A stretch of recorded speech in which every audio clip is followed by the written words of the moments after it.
আমার মায়ের কাছ থেকে শেখা পটল চিংড়ি রেসিপিটা তোমাদের সঙ্গে শেয়ার করি। এটা যখনই রান্না করি সবাই ভালো খায়।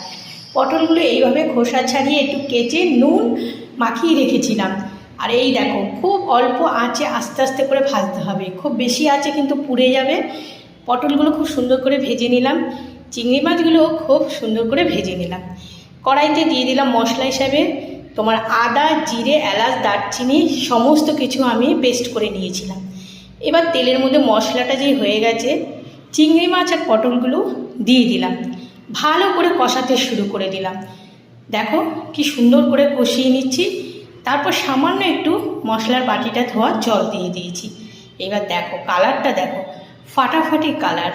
তারপরে লাস্টে একটু ঘি দিয়ে দিলাম আর সামান্য কয়েক দানা চিনি দিয়ে দিলাম। চিনিটা কেউ অ্যাভয়েড করতেও পারো। কেমন হয়েছে রেসিপিটা অবশ্যই কমেন্ট করো কিন্তু।